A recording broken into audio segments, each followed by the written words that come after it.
Kids on a blind date? The hostess murmured, eyebrows raised as Westwood adjusted the squirming twins in his arms. Technically, he replied evenly, slinging a diaper bag over one shoulder. It's not really a date. The hostess eyed him curiously, then pointed toward a window-side table. You're in luck. Only one guest tonight mentioned children. Table 5? Graham nodded, heart pounding louder than any high-stakes boardroom deal. Dressed in faded jeans and a plain tee, he was nearly unrecognizable from the sharply suited billionaire scene in Forbes. No town car tonight, just a borrowed 2009 Civic and 2 toddlers with wild curls, tied up in mismatched hairbands. He helped the girls into booster seats. Emma instantly grabbed a salt shaker. Ella hugged her worn pink bunny, eyes scanning the restaurant. He glanced at the entrance. He already knew the date wasn't coming. Her last message was blunt. Can't date a broke single dad? Good luck. He was about to leave when the door swung open. A woman stepped inside, tote bag on her shoulder, a paperback in hand. She glanced at her phone, then looked directly at him. She walked over with a hesitant smile. Hi, I'm Sadie, she said, tucking golden hair behind her ear. Sorry I'm late. Bus was slow. Graham blinked. Right, yeah, he said slowly. She sat across from him without checking her phone again. You said kids in a window? Table. I figured this was it. He nearly corrected her. But then he really looked at her. Behind the nervous smile was a kind of sincerity and a familiar kind of tiredness. No worries, he said. We just sat down. Sadie glanced at the girls, who stared back curiously. I didn't realize I'd be eating with such VIPs, she joked. Emma squinted. Do you like cats? Sadie chuckled. More than most people. Ella pushed a purple crayon toward her. Draw one? Without hesitation, Sadie grabbed a napkin and began sketching. The girls burst into giggles at her wobbly cat drawing. Graham leaned back, watching. There was no awkwardness. No forced conversation. It was natural, easy. Dinner was chaotic. Spaghetti stains, tip juice, napkins sacrificed. But Sadie never flinched. She helped Emma wipe her chin and told a story about falling face first into a birthday cake at the library. The girls roared with laughter. Graham felt something shift inside, a warm flicker. He hadn't felt in years. Sadie never asked about his job or money or success. She asked Ella about her favorite animal, listened to Emma's tale of a magic rock, and when she caught Graham watching, she smiled. Not flirtatiously, just warmly. Mid-meal, the server placed the bill on the table. Take your time. Dessert's on the way. Graham froze, hand reaching for a back pocket that didn't feel familiar. These weren't his jeans. This wasn't his car. He wasn't even sure there was a wallet in there. Panic bubbled. Sadie noticed. She didn't say a word. She simply pulled out her weathered wallet, slipped out a card, and passed it to the server. It's fine, she said, tucking a strand of hair behind her ear. Trust me, I've had worse first dates. Graham turned to her, stunned. You didn't have to. I know, she interrupted gently. But you looked like someone who could use a little kindness. He went quiet. Around him, the restaurant. Noise dulled. It wasn't about the money. It was something else entirely. Table 5. Graham nodded silently, his pulse racing faster than during any boardroom battle he'd ever faced. Clad in worn-out jeans and a plain cotton shirt, he bore no trace of the high-powered CEO often spotlighted in Forbes. Tonight, the signature suits and chauffeured rides were replaced with a borrowed Honda Civic and 2 frizzy-haired toddlers wearing lopsided hairbands. He gently lowered the girls into their booster seats. Emma instantly seized a salt shaker, while Ella hugged her beloved pink bunny, eyes wide with curiosity. Graham exhaled slowly, eyes fixed on the door. He already knew she wasn't coming. The last text had been blunt. Can't date a broke single dad? Best of luck. He was about to gather the girls and head out when the entrance swung open. A woman stepped inside, tote bag hanging off one shoulder, paperback book in hand. She scanned the room, glanced at her phone, then locked eyes with him. She walked over, offering a hesitant smile. Hey, I'm Sadie, she said, brushing a strand of golden hair behind her ear. Sorry I'm late, the bus was crawling. Graham blinked, surprised. She sat across from him without hesitation, barely sparing a glance at her phone. Kids. And window seat, right? She smiled again. Figured this had to be you. He started to correct her, to say she had the wrong table, but then he paused. Really looked at her. There was a gentle honesty in her eyes. Her smile wasn't polished, but it was real. And behind it all, a kind of tiredness he understood all too well. No worries, he replied softly. We just got here. Sadie turned toward the twins, who watched her with open curiosity. Didn't realize I'd be sharing dinner with such VIPs, she grinned. Emma tilted her head. Do you like cats? Sadie chuckled. More than most grown-ups. Ella pushed a purple crayon across the table. Draw one. Sadie didn't hesitate. She grabbed a napkin and started sketching. The girls giggled at her wobbly cat drawing. Enchanted. Graham sat back, stunned. The usual awkward tension of introducing someone new to his daughters simply wasn't there. It just worked. Dinner came in a storm of spaghetti sauce and spilled drinks. Napkins were sacrificed, sleeves became tissues, and yet Sadie never winced. She calmly helped Emma wipe her face and launched into a story about the time she tripped and landed face first in a birthday cake. At the library. The girls burst into squeals of laughter. And somewhere in Graham's chest, something thawed. Something that hadn't stirred in years. Sadie didn't ask what he did for a living. She didn't bring up money, status, or success. She asked Ella about her favorite animal. She listened, really listened, as Emma described a magical rock she had found. And when she noticed Graham watching her, she simply smiled, not flirtatiously, just kindly. A server approached midway through the meal, placing the check on the table with a polite nod. No rush, dessert's on the way. Graham glanced at the bill, then instinctively reached for his back pocket. He froze. Wrong jeans, not his car. Not even sure he had a wallet on him. A wave of unease swept over him, but before he could speak, Sadie noticed. Without a word, she pulled out her old leather wallet, slipped out a card, and handed it to the waiter with a gentle smile. No worries, she said lightly, brushing hair behind her ear. Believe me, I've had worse dates. Graham stared at her, speechless. You didn't have to. I know, she said, cutting him off softly. But it looked like you could use a little kindness tonight. And just like that, the noise of the restaurant dulled. He could have bought the entire street if he wanted to. But that moment, that quiet, human gesture meant something more, because she wasn't looking at Westwood, the billionaire. She was seeing the man juggling booster seats and juice boxes. The father just trying his best. He looked at her again, really looked.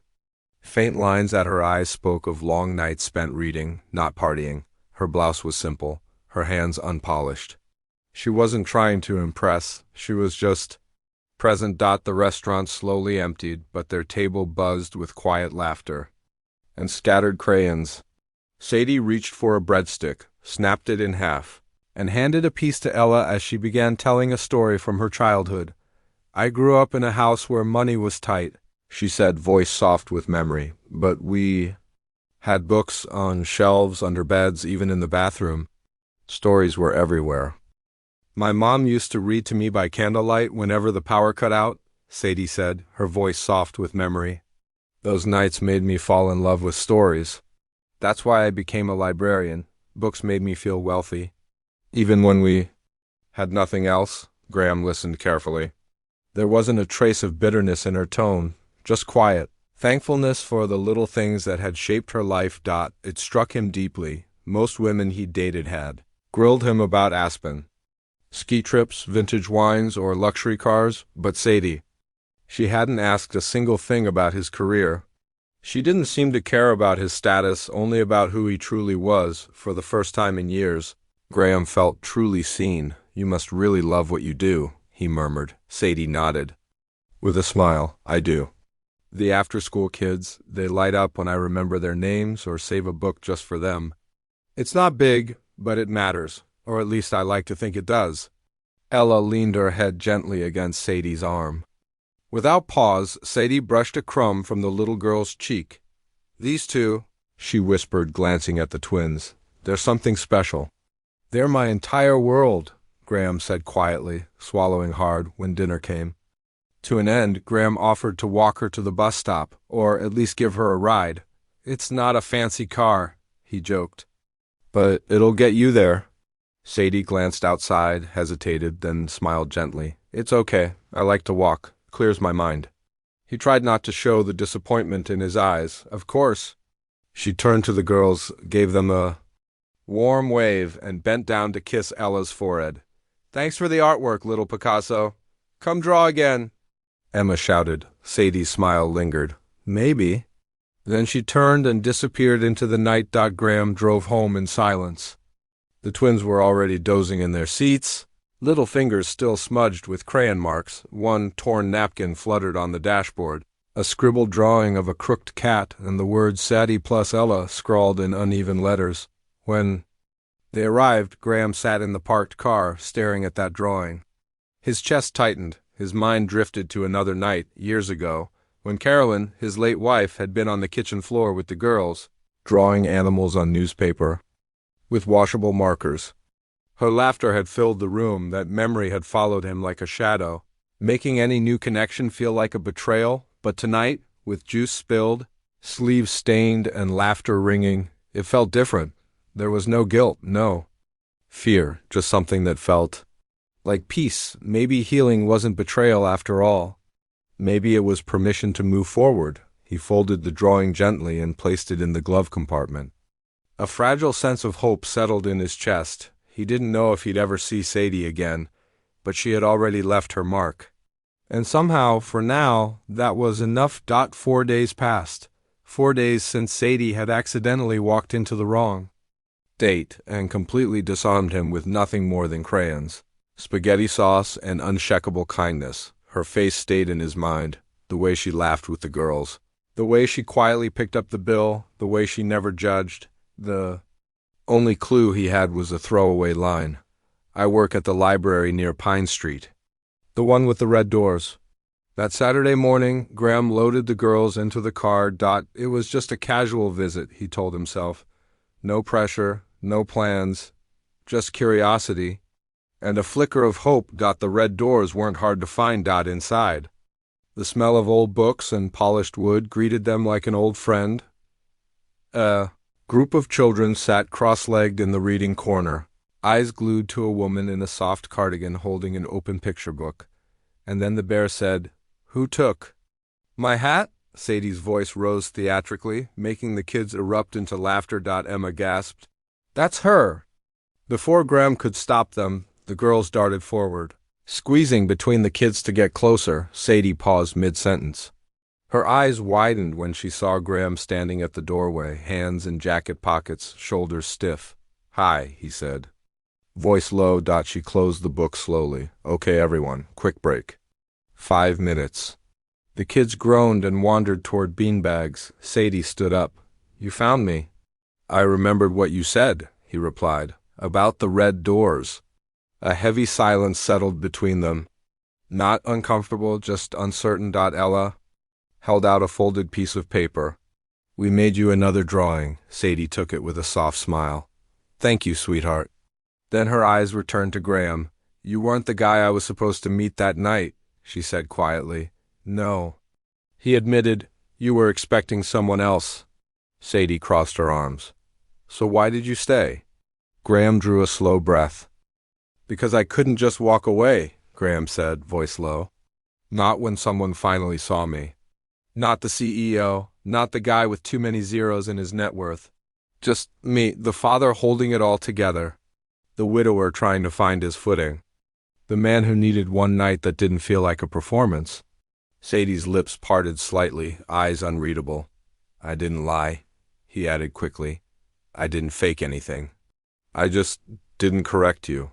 Because for once, someone looked at me without the filters of money, legacy, or power.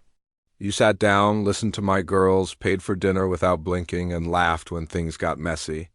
Her gaze softened, steady but open. He took a small step closer. "My name's Graham Westwood." I run a company you've probably never heard of, but might have donated boxes to your library. I have more suits than I need, and a house that echoes more than it should, but that night, none of it mattered, because you were there." Sadie looked toward the twins, flipping through books just a few feet away. "So," she whispered, "what now?" "I'm not sure," he admitted honestly.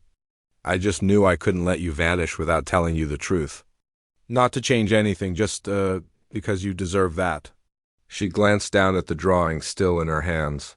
A cat with crooked whiskers, a heart floating above its head, and the words, "For Sadie," scribbled in black crayon. "What I saw."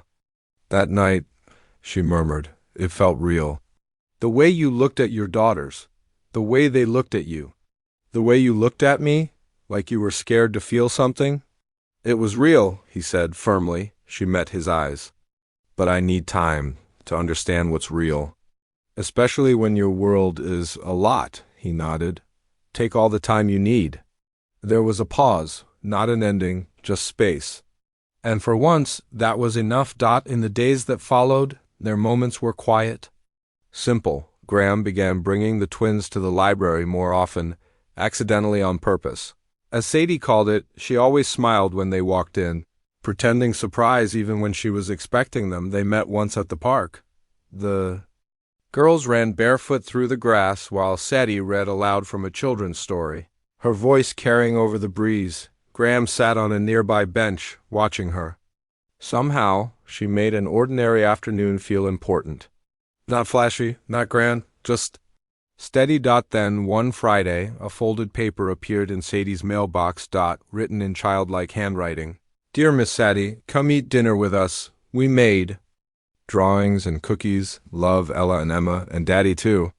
Sadie pressed the note to her chest and smiled. She already knew she couldn't say no that Sunday. Graham drove them to a small cottage on the outskirts of town. "This was my mom's," he explained as they pulled into the gravel driveway. "I keep it just the way she left it. It's where I go when I need to be me, not Mr. Westwood." The house was modest, warm. Flower pots lined the porch, and a wind chime clinked softly in the breeze. Inside, the living room had become an art gallery, every wall covered in crayon drawings. Sadie laughed as she stepped inside. "You weren't kidding about the art exhibit."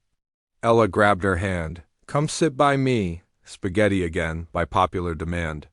Graham wore an apron that read "Kiss the Cook," and despite his best efforts, still ended up with red sauce on his shirt. The girls talked nonstop about books, favorite colors, and storytime memories. Sadie listened attentively, asked questions, passed the bread, and never once touched her phone. After dinner, Graham pulled out a box of dusty board games while Sadie helped clear plates. As she knelt to tie Ella's shoelace, the little girl looked up, curls bouncing. "Your hair's in your eyes," Sadie said gently. She brushed the bangs aside and pinned them softly with a tiny barrette. Ella beamed. From the doorway. Graham froze, drying a plate. That look on Ella's face, so pure, so trusting, caught him off guard. It wasn't forced. It wasn't learned. It was love. Sadie sat back, startled by it too. "I've never had a child trust me that quickly," she whispered. Graham's voice was soft. "I've never seen anyone make them feel safe so fast." She looked at him, surprised. "I mean it," he added, placing the towel down. "They don't open up easily. After Carolyn, they just know who's real, who isn't, and when you walked in, it was like they'd been waiting for you." Sadie's eyes welled. She turned away, wiping a hand on her jeans. "I never know what I'm doing. I just care. That's exactly what they need." The girls were now curled up with a book, heads leaning together under the dim golden light of the room. The world, its noise, its chaos, felt far away. "You're different here," she said, looking back at Graham. "I'm myself," he replied. "Not the guy being chased by headlines or investor calls." She stepped closer. "You don't have to prove anything here." "Not to them, not to me," he smiled faintly. "That's what scares me. That this might be real." "Then don't run from it," she whispered. Graham looked at her. Really looked, not through the lens of charm or longing, but with gratitude. With reverence. Somehow, quietly, she had already become part of their world. For the first time in years, that world didn't feel broken. Then, everything changed. A photo appeared online, grainy, taken from behind a tree. Sadie, hand in hand with Ella and Emma, walking outside the Pine Street Library. She was smiling. The girls were giggling. The caption: Mystery woman seen with Westwood twins. Who is she? By noon, her name was trending. By evening, her life was under siege. Paparazzi camped outside her building. Cameras flashed through her windows. Headlines screamed everything from secret marriage to hidden family. They didn't care what was real, only what could sell. Graham watched helplessly as the chaos unfolded. His name plastered everywhere. But this time, attached to someone innocent. Someone who never asked for any of this. He called her. She didn't pick up. At the library the next morning, the director summoned her into a quiet office. His tone was heavy with regret. "There's pressure," he said, avoiding eye contact. "One of our largest donors has threatened to pull out. They're concerned the media frenzy is becoming distracting." Sadie's stomach dropped. "But I didn't do anything wrong," she whispered. "I know," he replied. "But it's not about right or wrong, it's about image." She packed her things in a cardboard box. Her coworkers avoided eye contact, their whispers trailing her like shadows. It had taken her years to build this quiet little life, and with one photo, it was all undone.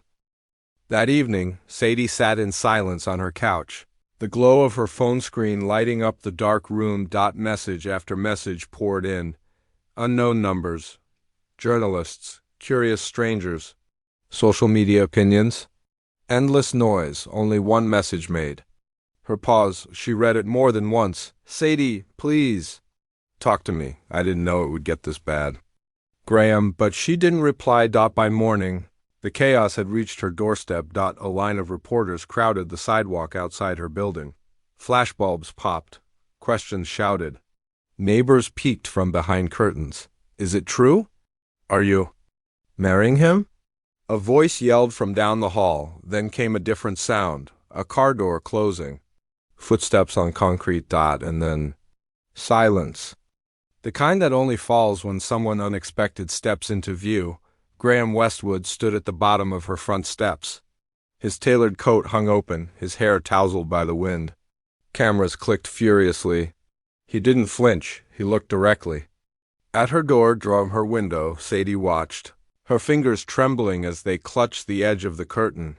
He took a step closer, then raised his voice, not loud, just steady. "I can't fix the world, Sadie," he said. "But I can stand between you and it. I can take the noise, the questions, the headlines. Just say the word." His voice cracked. "Let me stand with you." Sadie stood frozen on the other side of the door, heart pounding. Her hand hovered over the lock. But she didn't open it. Her voice, though small, carried through the wood. "You have to protect your daughters. Don't let them be dragged into this mess." "They're already in it," he said gently, "because they ask for you every night. Because they miss you, and so do I." Tears welled in her eyes. "I never asked for any of this." "I know," he said. "Neither did we. But somehow this became the most real thing I've known in years." Silence. Cameras clicked. The wind shifted. "I'm sorry," she whispered, "but I need you to go." He stood still for a moment, then nodded, turned, and walked slowly through the crowd, each step heavy. Sadie sank to the floor, back pressed to the door. The box of library belongings by her side. She closed her eyes, and for the first time in a long while, wished the world would just stop spinning. She hadn't taken down the drawing. It was still taped to the door, uneven crayon lines, crooked hearts, and the words, "We miss you, Miss Sadie." Purple scribbles from Ella, an orange handprint from Emma in the corner. Every time Sadie left the apartment, she paused, let her fingers trace the edge of the paper, and every time, she walked away with an aching heart. The media storm had mostly moved on, chasing a newer scandal. But the damage lingered. Her job was still suspended. Her name still circled gossip sites. She told herself the distance was safer, the silence smarter, the detachment necessary, but at night she dreamed of little hands in hers, of picture books and spilled juice, of crayon chaos and warmth that once filled a small cottage. She missed them. At Graham's home. The silence felt sharper. The girls didn't understand the headlines or donors or reputational damage. All they knew was Sadie was gone. On the third night, Emma crawled into his lap, her eyes watery and confused. "Is Miss Sadie gone forever?" she whispered. Graham held her close, brushing a tear away. "No, honey. She just needs some time." "Did we do something wrong?" she asked, clutching his shirt. His chest ached. "No, not at all. She loves you very much." "Then why didn't she come back?" He had no answer. The next morning he found the girls sitting quietly at the kitchen table. Surrounded by crayons. Focused. When they finished, Ella held up their drawing. 3 stick figures labeled "Us," surrounded by floating hearts. Above it, in bold letters, "We bring our hearts." Graham stared at it for a long time. Then he stood up. "We're going to see her." The girls lit up instantly. No press followed them this time. Graham took side streets, parked blocks away, and carried them in his arms past the remaining curiosity-seekers. At her door, the original drawing still fluttered in the wind. He knocked. No answer. He knocked again, gently. Then looked at the girls. "Ready?" Ella nodded. She reached up and taped their new drawing directly beneath the old one. Then both girls stood in front of the door, arms open wide, waiting, hoping. Inside, Sadie had been on the floor, organizing books she didn't need to organize, just trying to stay distracted. She heard the knock. Then the giggles, the soft crinkle of paper, and something else, the unmistakable feeling of love waiting on the other side. She stood slowly and opened the door. Ella and Emma stood beaming, arms outstretched. No cameras. No noise, just hope. Ella started to say. Sadie dropped to her knees, tears spilling as her arms flew open. The girls dove into her hug, burying their faces against her. "I missed you," Sadie sobbed. So much." Behind them, Graham stood silently, hands in his coat pockets. When Sadie looked up, eyes rimmed with emotion, he met her gaze. "I didn't bring headlines," he said softly. "I didn't bring promises. Just my heart. And theirs." Still holding the girls, she slowly stood. "Why did you really come?" He breathed out. "Because I can live without the fame, without the pressure, without the noise. But not without this, not without you." The girls squeezed her tighter. Sadie closed her eyes. "I thought I had to protect you," she whispered. "From all of it." "You thought walking away would protect us," Graham said softly, standing at her door. "But it didn't, it just hurt." She looked at him, then slowly opened the door all the way. "Then come in." He stepped inside. The girls immediately wrapped around her legs, their little faces pressed against her. No press. No noise. Just 4 hearts sharing one quiet moment. "I don't need anything else," he whispered. Her voice cracked as she nodded. "Neither do I." This time, no one let go. Life didn't go back to how it was before. But what came next was better. Slower, gentler, more real. They didn't restart with headlines or cameras. They rebuilt with story times on the couch, quiet park strolls, and chaotic grocery trips where Ella pushed the cart and Emma climbed inside. Sadie took it slow. Graham never pushed. The world had already torn her out of her comfort once. He wouldn't be the one to do it again, one day? As they sat outside watching the girls draw on the patio, he asked, "If you could do anything at all, what would it be?" Sadie smiled thoughtfully. "I'd create a reading program for kids who don't have books. The ones who stay late at the library. Because going home is harder." Graham nodded without hesitation. "Then let's build it." They called it Story Nest, a mobile library on wheels that traveled to shelters, schools, and neighborhood centers. Sadie picked the books. She recruited volunteers. Read with the same tenderness she'd once shown Ella and Emma. Graham quietly funded it. No spotlights, no interviews. When the media called, he declined. Instead, his press team published updates highlighting Story Nest's mission, not his name, and slowly the narrative shifted. Sadie wasn't the mystery woman anymore. She was the heart behind a movement. At home, life bloomed in its own quiet rhythm. Sadie began staying for dinner more often. Then overnight, when the girls begged Dot, she read to them at bedtime. Voicing each character like a professional storyteller, she taught them to draw faces with emotions, and how to turn their own little tailies into books. Graham often stood in the hallway, watching, filled not just with happiness, but with a sense of home. One night, after a story about a lonely bear who finds a new family, the girls yawned beneath their blankets. Sadie kissed their foreheads. Emma blinked sleepily. "Miss Sadie? Yes, love? Can I call you Mama Sadie?" The world stood still. Graham froze at the doorway, barely breathing. Tears welled in Sadie's eyes as she knelt by the bed, taking Emma's hand. "If that's what you want, sweetheart." "Then yes, of course." Emma snuggled closer. Ella reached out for her too. Sadie kissed them both, silent tears falling as the girls curled beside her. Graham walked in, sat beside her, and took her hand. He didn't speak. He didn't need to. The girls drifted to sleep, holding her fingers like lifelines. Later that night, the house quiet, dishes done, they sat together on the porch, wrapped in a shared blanket. The old wind chimes rang softly in. "The breeze. I never wanted to replace anyone," Sadie whispered. "You didn't," Graham said. "You became something no one else could be." She leaned into his shoulder. "I didn't think I had enough to give." His voice broke. "You gave them safety. And me, a reason to believe again." She smiled through her tears. "I guess this just happened." He shook his head gently. "No, we built this.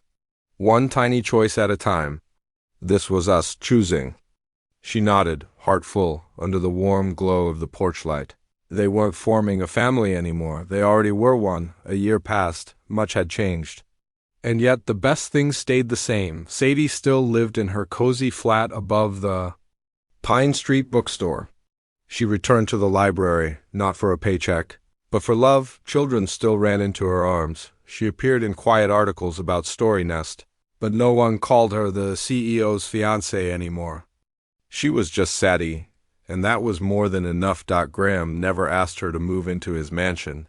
He knew she needed peace, not pillars. They spent their time at the old cottage instead, where daisies grew wild and the walls smelled like crayons and warm bread. One soft spring afternoon, the four of them shared a picnic in the backyard. Graham had rebuilt the table from the night they met. Worn wood, mismatched legs. Sadie laughed when she saw it. "You brought back the wrong table." "Some mistakes," Graham said, grinning, "are worth repeating." The girls raced barefoot through the grass, daisy crowns on their heads. After dessert, they disappeared inside. They returned giggling, carrying a tiny napkin-wrapped box. "For you." Emma beamed, placing it in Sadie's lap. Inside, a ring made of string and beads. Uneven, colorful, perfect. "We made it," Ella said. "It's your special ring." Graham knelt beside her. His voice shook. "I used to think I'd only ever be loved for what I had, my name, my bank account. But then came the wrong table, two little girls and a woman who saw through it all." He took her hand. "I'm not asking for cameras or celebrations. Just this. Be with them, with me. Be the heart of our home." He paused. "Sadie, Quinn, will you marry me?" She laughed through tears, slipping the string ring onto her finger. "We've been a family for a while now," she whispered. "You're just catching up." The girls squealed, wrapping them both in hugs and giggles. No headlines. No breaking news. Just wind, sun, and two little girls who, without ever knowing it, had written the greatest love story of all that evening. As the sky turned gold, Graham and Sadie swayed gently on the porch swing. "You were never the wrong woman," he whispered. "Just the right one at a table no one expected." Sadie smiled. "And you were never the billionaire." Asterisk, she never saw the billionaire. She saw the dad, the one with kind eyes and spaghetti on his shirt, and in the hush of one unremarkable afternoon, they quietly began the rest of their lives. Because sometimes love doesn't show up on time. It shows up softly, at the wrong table, on the wrong day, and makes everything right. Graham had spent years hiding behind status, thinking money could shield his heart. Sadie had convinced herself that her small life wasn't big enough for something like love, but in the end, it wasn't about wealth or legacy. It was bedtime stories, crayon hearts on torn napkins, and a woman who saw the man behind the name and chose to stay. Thank you for joining us on this soul-deep journey of healing, love, and second chances. If this story moved you, if it reminded you that home isn't made of walls or headlines, but of people and choices, then please subscribe to Soul-Stirring Stories. We share real, emotional tales that stay with you long after the screen fades to black. Until next time, stay kind, believe in quiet miracles, and never underestimate the power of a wrong table, two little hands, and a heart brave enough to choose love. Subscribe now.